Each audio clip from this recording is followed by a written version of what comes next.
K-Pop Demon Hunters. I thought it was so good. It was so cute. And I really think that the way it incorporated the K-drama elements, like I was just squealing. Oh, so the wrist grab? I said the wrist grab. When I saw the wrist grab, I was like, ah! So when I first watched it, I wasn't thinking much. I was like, I'm just going to have it on. Me either. Because honestly, I heard about the movies. I knew that it was coming out. So I had heard that Sony was developing something that's like K-pop related. I didn't know Sony had animation.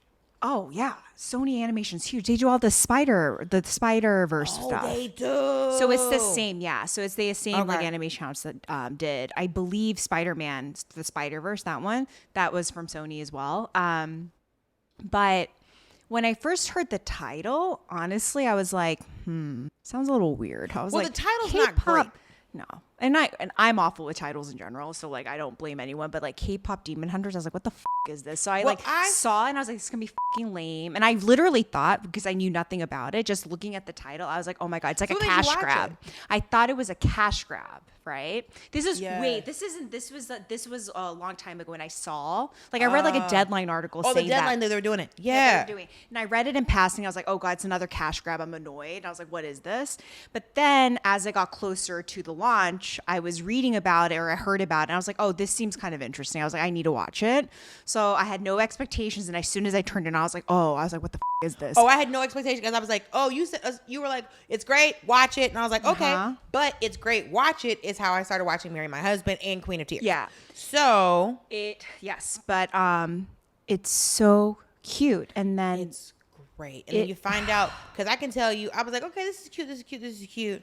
And then when you see that first moment, we see Rumi has like the patterns on her arm. I'm like, and I went, wait a minute. I know. I said, now I got to pay attention. I know. Because I was like getting like the beat, like I was like starting, I was like, well, if I'm going to be up, because I was up late. Yeah. Because I had gotten back home from a show and it was like almost 11 o'clock at night. And I was like, all right, I got to watch both of these for the podcast tomorrow because I had a full day today. So I was like, okay, I got to stay up. So I was working on bracelets, but I was like, when she had the patterns, I was like, no, wait a minute. Yeah. And then what I did love was the history of all of the singers. And so you go through all of the eras. Of like these like K-pop groups. Of all these back in the K-pop day, groups. which is so lovely. I loved it. But the thing that I was confused about was she was like, we have to seal the Honmoon. So then her patterns will go away. But weren't they sealing the Honmoon every year singing anyway? No, I think they were building it up to that point. Okay. And then I think they were like given the task, this current group of women were given the task to close it up officially. So I think it was like a build up because I think there was a lot of like Rumi would be like, oh, this is our chance. We have to really close it up. We have to create a powerful song that will like really like close this like, I don't know, this like is the break in the it's the break in the demon human world barrier. Yeah. Basically. But I do love it was like she wouldn't go to the sauna with us so they couldn't see her patterns. That was very cute. And then they ended up in the sauna like, male sauna? What? And the old man's like, get out of here. But I just felt like even just from start to finish at the beginning, it was such like eye candy. Like I didn't know what to look at. I was so like taken aback because there were so many different things just like flying at you and all the K-pop references, all the little fans being like, oh my God, Rumi's our favorite because Rumi is like, she's K-pop royalty. Her mom was, that's literally how K-pop fans really sound like when they're like fangirling out. Oh, it sounded like when kids would talk about Backstreet Boys when I was in college or NSYNC, and I always hated those. And then Zoe was the Korean American. And they're like, she's Korean American and she's from a city called Burbank. I cracked up. She's from Burbank, USA. And I was like, that's wild. And then when she raps, she's so cute, but when she raps, she changes completely. And like, I loved it. It's so good. I can say, because as somebody who doesn't listen to K-pop all of the time, the songs were very good. They were exceptionally good to the point where everyone on the internet is freaking out, being like, why can't current K-pop music be like the music from the movie? Which is very true because it goes back, like it feels like K-pop from even like a couple years ago, like the soda pop one. Yeah, because it reminded me of like Blackpink and like, but like Blackpink like a couple Well, the producer of one song, Golden, Teddy is the producer of Blackpink, and he has his own label called the Black Label, and he produced one of the songs, Golden. So it does sound a little like, Blackpink-esque because it's their producer. The rapping has always been very interesting to me. The Korean rapping? Well, because it's even in American boy bands, the rapping was always interesting to me. In American girl bands, the rapping was always interesting to me because I was like, what is this for? Who is this for? Just sing the song. So that's why I've always been like, okay, sure. Because you had to have a sing. But also, I love, like, in the boy band, the rapper with the deep voice was like, baby? Yeah, the baby Saja. And I was like, baby Saja. What does Saja mean? So Saja has two meanings. Does one of them mean lion? Saja means lion. Okay. But it's like a homonym. I mean, I'm not going to say I speak Korean, but I understand context. Right. So Saja has two meanings, right? You have the lion. Yeah. And a Saja is also derived from Choseung Saja, which means Grim Reaper. So they did a play on that. Ooh. Yeah. Isn't that interesting? I think that's what it was. So that's one right away. I was like, oh, they're kind of, modeling this after the Grim Reaper. And then what does Honmoon mean? So the Honmoon is, I looked it up. It's a mystical Korean concept representing a gate or door of souls believed to be a boundary between the living and the afterlife. Oh. So hon means... So this is already a word. Okay. No, it actually, they made it up. I think the movie created the term. But the term hon means soul and the moon means door and gate. So it's basically rooted in creation. Yeah, okay. Exactly. But it's not a real concept. It was created for the movie, I believe. But a lot of it is based on shamanism. So the Huntrix, right, the group, they're basically like modern day budangs, if you think about it. Because if you in the very beginning scene where you see the history of the group, right, they're basically doing these like budang moves, if you noticed. And from all of the Saga dramas that I watch. Yeah. Because I'm telling you, something I always wanted to buy, and I was like, how do you buy these? Is the spinning swords. Yes, it's so intense. But they're little swords. I was like, I want them because just the beat that just the rhythm that you have to have to control them. And I was just just during COVID, I was just in my house kind of just going because I was watching one of them and I was like, this is a very interesting to get them to spin. And I was playing music and some T.I. song came on. I'm like, I bet I could do those spinning swords of this T.I. song. Because so now I've tried to hunt them down on the internet. You can't get them. But then I was also like, but this is also shamanism, so I probably shouldn't buy these. Yeah, it goes against, yes. Well, also it's one, I'm not a shaman. No. Two, I don't want to start spinning. You're a good Christian woman. Right. One, I'm a good Christian woman, and no one loves Jesus more than Koreans. Two, honestly, I think it's black people and Koreans neck and neck for how much they love Jesus. Yeah, and Southern people. Sustained. So we've got, so if you're just Southern, black, and Korean, you are walking on water at all times. The little cat. The tiger. The tiger, yes. Yes. The tiger, first of all, it not blinking, crazy. My favorite part of the movie was, he was like, because Rumi asks, why is the bird wearing a hat? And he's like, I made it for the tiger. I know. And the bird keeps taking it. So, but I wanted to know the significance of the tiger, the significance of the three-eyed bird. Yes. But magpie. I do think magpies all over the world be doing some shit. I don't know what it is about this particular bird. I had no idea what a magpie was. Oh, girl. Am I dumb? So no. Basically the tiger and the magpie. Yes. It's a very important Korean tradition, meaning it's part of all Korean folk paintings. So Korean folk paintings are called minhwa, and they're represented a lot, and they always appear together. And then they appear together because it's a sign of good luck and it brings luck into the house. A lot of homes have these paintings. So it's basically called 까치 호랑이. Yeah, 까치 호랑이, right? So 까치 호랑이, which is literally the 까치 is the magpie and the 호랑이 is the tiger. Love it. 펌자. Right. Yeah, right. I thought about that. And tigers are seen in Korean folklore as powerful protective figures, right? And then the magpie are considered messengers of good news. And they're depicted together with tigers in the painting and another artwork. So But it was the tiger I understood, but like the magpie has also like significance in like European cultures as well. Yeah. So there's interesting. I don't know what it is about this. I think magpies are in the raven family. Ooh, raven. So I think anything in that raven family is like, it's because like, crows and ravens, like those are very like intelligent birds. And so like I saw this thing on TikTok where this lady, she had like helped this crow. Like the crow was like, I guess thirsty or something. The crow was in a bad way. She feeds this crow, gets it some water. And so, crows will bring you gifts and they like shiny things. So the crow starts bringing her stuff. And then the crow has, so like little shiny things to thank her. And so she keeps feeding the crow and the crow keeps bringing her shiny shit. And then the crow has babies. So then the crow's babies are bringing her stuff. The inverse of that is that this guy was saying his neighbor like threw something, like this crow was on his car, threw something at this crow. The crow started dive bobbing this man every time he went to his car. And then it taught all the other crows. So every time this man went to his car, 10 crows would be like, that's him. And every time this man would try to come to his car, they're fucking bow and just fucking up his day. So when I have a crow story. Yes. I'm excited. So random. So when I was like 4 or 5 years old, my dad and I were riding, I was riding my bike. My dad was like walking behind me. And then I was, riding ahead of him. And out of nowhere, I feel this like thing on my head, just like this. And I was like, Appa, boy, stop. Like, stop, Dad. What are you doing? Leave me alone, And my dad was like way back and he was like screaming my name.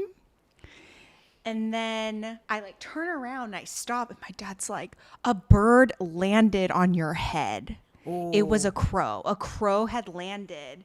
And my dad was like, I wish we had our camcorder because he's like, we could have submitted this into America's Funniest Home Video. But nothing happened. It just landed on your head and flew away. Yeah. Isn't that the weirdest story, though? I bet you a bunch of birds are sitting there. I bet you won't land on that kid's head. He's like, hey, man, hold my worm. Watch this. It was so random. It was such a random story. But anyways. I love that. But this was so cute from beginning to end. When you find out she's part demon, I thought that was interesting. But what I needed a little bit more backstory because we find out her mom slept with a demon. But apparently, remember the bad guy, how do you say his name? Quima. Huh? Quima. So he says she holds my mark, right? She holds my mark, but I can't control her. So my question is, did her mama sleep with Quima? I don't know how. You don't know what kind of form he came in. The devil can come looking like anybody. But also, I truly couldn't understand why she couldn't just tell them. And like the other lady in the group was like, you can't tell them, you can't tell them. So but Celine was her mom or her second mother. Yes. Because she was her mom's friend, but her mom died. They were in the group. And the reason why she couldn't tell was because, and I think this is where it got pretty emotional at the very end, where Celine...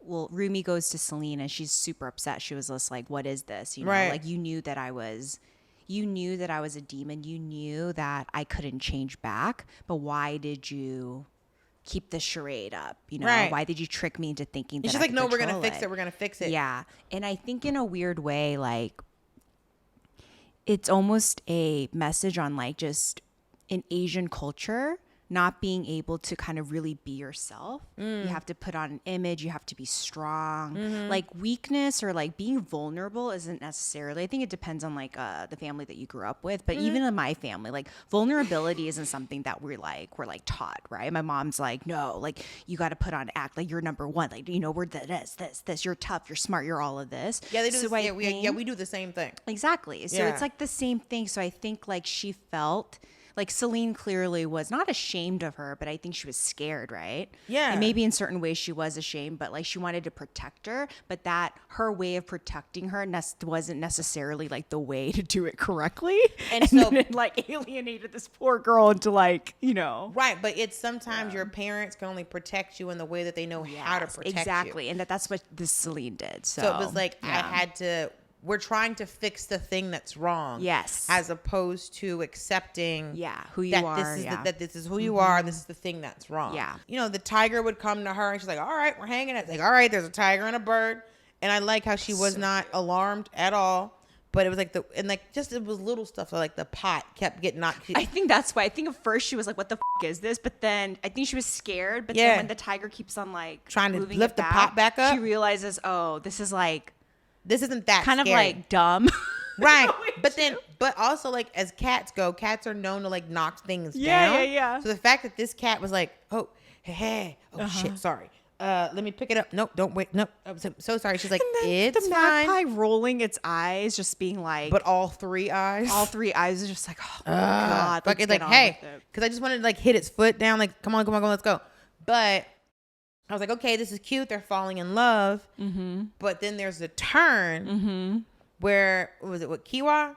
Say it again. Kiwa, yeah. Kiwa's like, oh. One, you thought you were going to get away from me to get the voice out of your head. Two, you didn't tell her the truth of the situation. Quima. Mm-hmm. So Quima was like, you didn't tell her what actually happened. It's not that you became a demon to take care of your family. Mm-hmm. You betrayed your family. Yeah. And then I went, ooh, like literally in my house was like, ooh. But towards the end where like the demons start talking to the other two girls in the group and then they become their own demon. And I was like, oh, I know this because we all do this. Yeah. Everyone has, because he keeps talking about the voices. So everyone has this demon that inside of them. Yeah. So, but it was interesting because she had those moments where like she'd have the demon would come out. Yeah. And I was like, oh, everyone has these moments where you're like, you're frustrated and you're just trying to fix it, but you're trying to fix the thing that you're trying to hide, you're trying to fix it, you're trying to do all of these things. And it doesn't always work out. But sometimes like the people around you is like, I know something's wrong. I know you're hiding something from me. But the problem is you don't know if you tell your friends about this thing that you're hiding, if they're going to accept you or not. Yeah. No, it was so cute. But then the song at the end, because I do like how she was saying like takedown's not gonna work. Yeah. Takedown was great, but it's just like this isn't the approach for us to take. Yeah. But I do like that.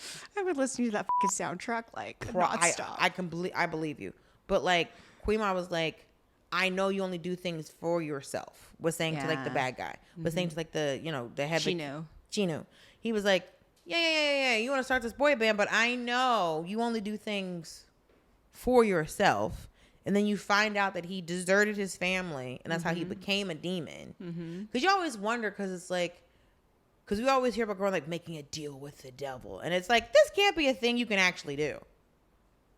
So do you think that so you're saying that you think Jinu created the Saja boys because it was all self-serving? That's what Quima was saying. That was Quima was saying, right? But do you think that's really what Jinu was doing? Yes, because other than that, he's like, we're trying to get more souls because we're trying to break the barrier so that we can get out of here.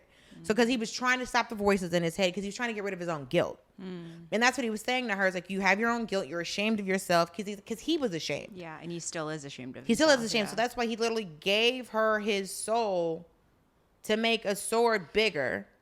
Which that part I was like, what's happening? I hope he doesn't die. Well, he has her soul in a sword. Like she has a soul. I know. So I was like, did he die? I don't think so. Everyone at the oh my God. So there are so many TikToks, YouTube, so many people are analyzing this, which is great. And someone was saying that at the very end, there's a poster of the girls with a comeback because they're coming back with a new album. But they feel like it's significant because the tiger and the magpie are standing there. Or like they're sitting on top of the sign. So they're saying, oh, that means that Chinu's going to come back. Or it means that Jinu left his pets. Jinu left his pets behind. And Jinu was an irresponsible pet owner. But like, because at one point, the tiger, she's like, I'm not coming. I'm not going to go meet him. And the tiger and the magpie are like, okay. And the tiger just casually sleeping in her room. I know. While she's hanging out. And then their little song together was very cute. Oh my God, the song. Again, these songs were so good. Everyone sang so well. So we got to talk about this. Okay. So the cast. Yes. Okay. So Rumi is Arden Cho. Who I don't know. She was in Partner Track. She's a Korean American actress. She was in Teen Wolf. So Jinu, our lead, is Ahn Hyo-seop. Okay. Did you watch Business Proposal? I started it. Oh my gosh. Okay. So he was the lead. we got to go to. I'm gonna save my favorite scene for the end. I mean, everyone is talking about this, but Ahn Hyo-seop is the voice of Jinu. Okay. So famous Korean drama actor, right? K-drama actor. Grew up in Canada as well. That's why he's fluent. Okay. Oh, I've seen Arden Cho on stuff. Who played Rumi? Yeah, Arden Cho. Yeah. Arden Cho. She is 39, bro. This is why she's they my hate age. us. Yeah. This is why they hate us. Oh, she's my age. Is she 86? Yeah, she's 86. Huh. This is why they hate us. Look at her. So and then. So Mei Hong. Celine is played by Kim Yeon-jin. So the lady from Lost, right? Okay. And then her husband from Lost, Dae Kim, plays the doctor. Yeah, the doctor. That scene is so cute. Whose eyeballs got all big. Kim Jeong played Bobby. And then Kwima is Lee Byung-won, who is in Squid Game. And he was in, he's a huge actor. Oh, and then Joel Kim. He was in Mr. Sunshine. The lead in Mr. Sunshine is Lee Byung-won. So what's really funny is Lee Byung-won in Squid Game, he plays the ultimate baddie, and that baddie wears a mask. So we were watching, Squid Game 3 just came out, right? So we were watching that, and I was just sitting there, and I was like, oh my God, I'm just thinking about Kwima, because it's like the same voice. It's really funny. Yes, and then Joel Kim Gooster. Yes, he had a role, he had a couple. He played romance Saja. He played like variety show host 1, idol host, and then Liza Koshy was the host. Like played a voice. I did not recognize her voice at all. Yeah, Liza Koshy. I did. I met her when I did. Celebrity Is It Cake? Zoe is voiced by Cheong-yu, who wasn't that show Expats? She's gorgeous. She was in that movie, that TV show on Prime, Expats with Nicole Kidman. That came out like last year. She was also in a movie called Smoking Tigers, which was directed by Korean American filmmaker Shelley Oh. It's really good. Then Mira is also voiced by Mei Hong, who is another Korean American actress. She's up and coming. But the singing voices, this is what got me very excited. So Celine, who you don't hear her singing, but I think they're going to come back. Her singing voice is Leah Salonga. Okay. You know who she is? She's the voice of Jasmine in Aladdin and Mulan, the singing voice. Oh, wait, she has the voice of Mulan?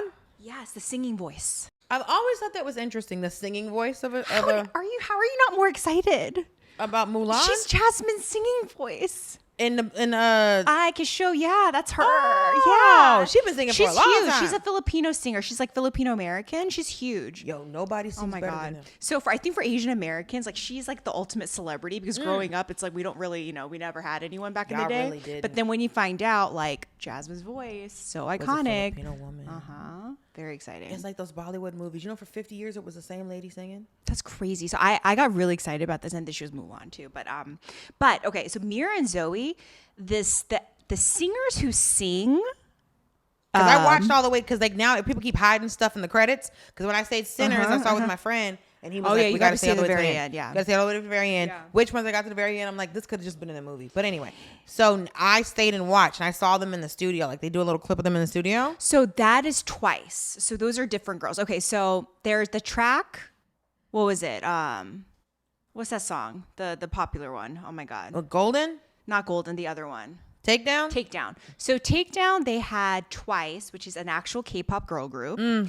3 members of Twice sang it for their like soundtrack version. So that's what you're seeing at the very end. And then I'm talking about Mira and Zoe's character singing voices. The singers who play them are these Asian American singers who are like basically like rappers. One girl's name's Audrey Nuna.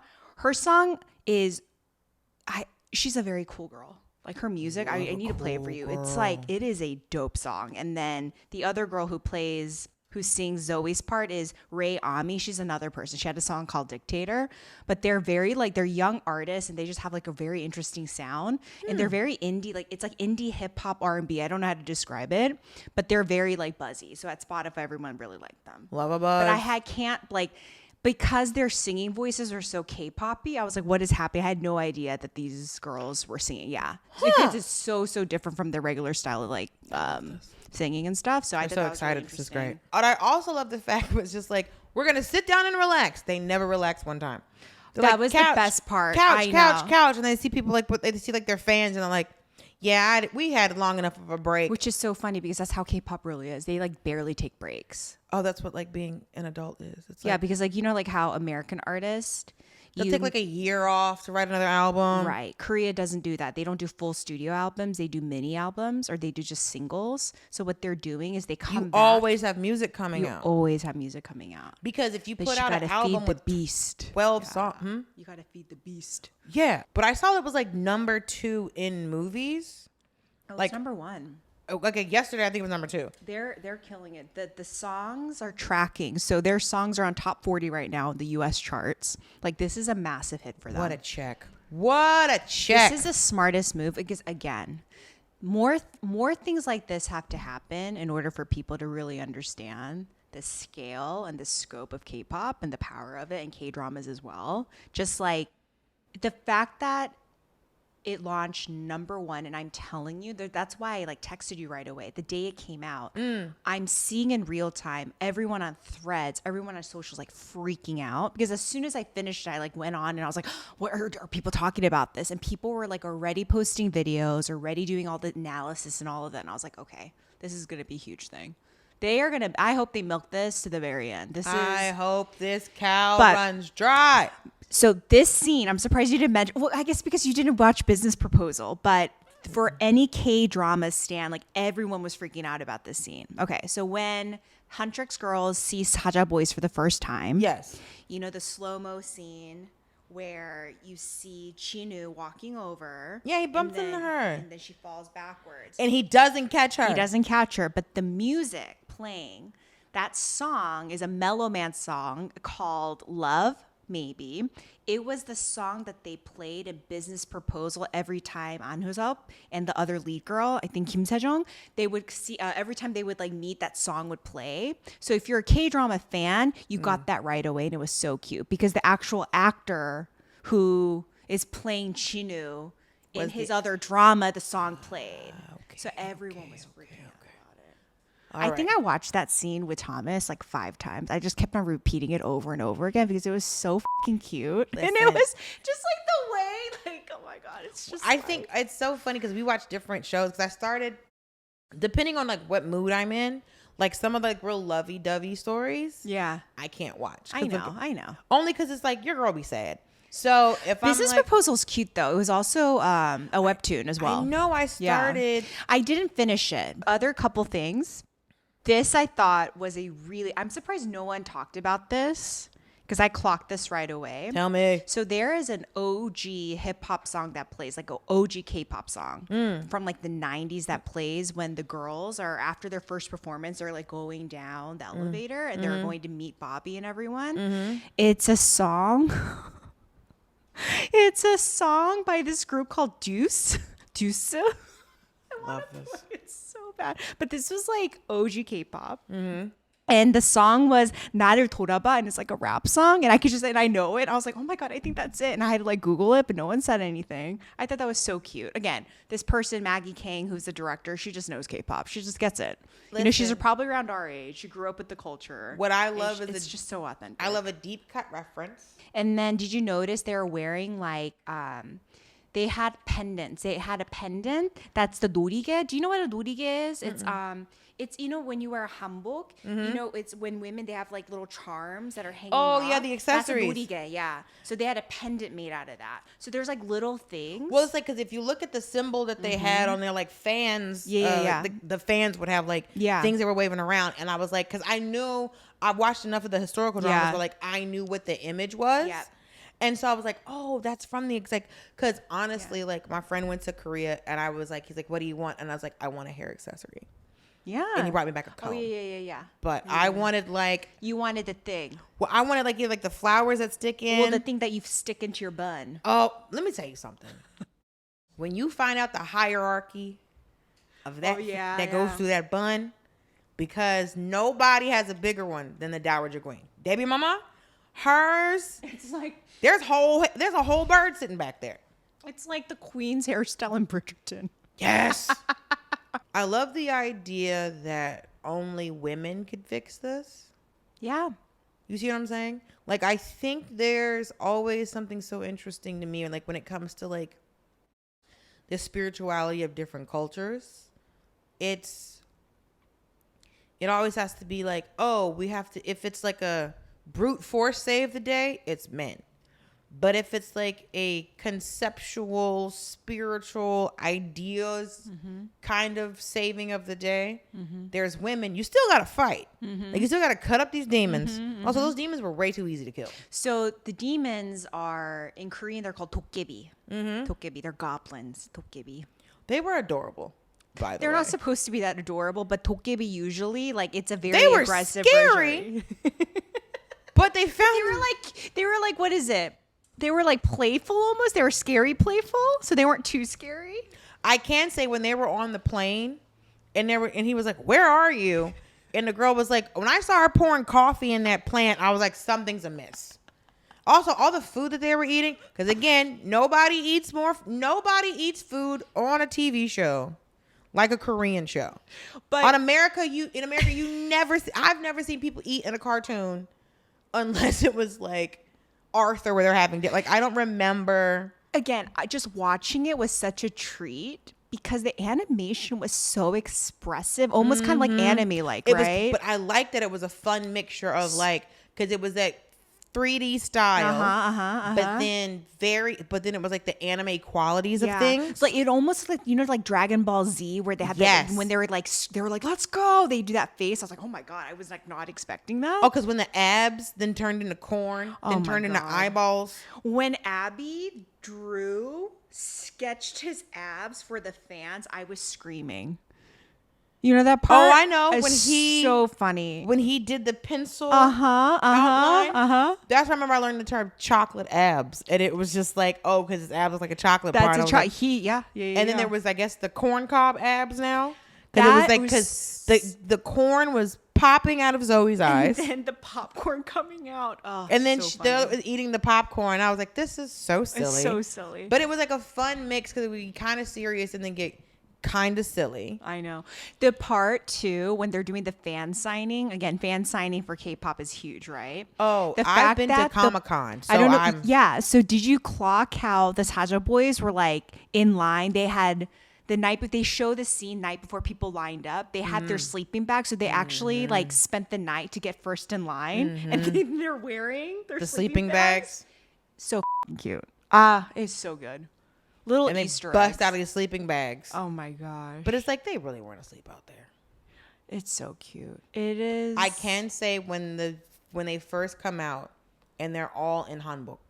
Yeah, that's what I'm saying. And I was like, oh, these demons are old. When I saw, that was when I was thinking about the Choseung Saja. The Choseung Saja, which is the Grim Reaper, because that's why if you watch K-dramas, right? A lot of the Grim Reaper characters, they're in that traditional outfit. So right away I was like, oh, I think this is like what they're trying to go after. We're all products of a decision that our parents made. We're all products of an action that our parents did. Yep. It's how everybody got here. And so for her to wear the decision that her mom made, and so for her to feel the shame of a decision that her mom made, it's because, you know, I don't ever want to place that on the mother, but it's her job was to fight demons. And then she had a baby with a demon. So she fell in love with a demon. And then you see Rumi going through the same thing. But so I'm like, wait, if they have a baby, this baby's only a quarter human. It's generational. A generational curse. This is the epitome. This is the best example of a generational curse. Because my thing is, how can you even have a baby with a demon? Well, yeah. He's not even alive. That's what I was, yeah. I hope the sequel is the backstory to the mom. I better get some back. Listen, I need Leah Salonga, however you pronounce her last name. I need her to sing. I need to hear Jasmine and Mulan sing. Okay, ooh. I'm so excited. I want her to come back because she has to be there with her homegirl. Yeah, because it has to be, how did Rumi get here? So were they battling? So because the thing is, you could keep doing this show and just keep going back into some of the history, so you could do more classic. Oh my God, it's going to be animated period. Yeah, period pieces that are animated. Now we've just got to animate a cycle.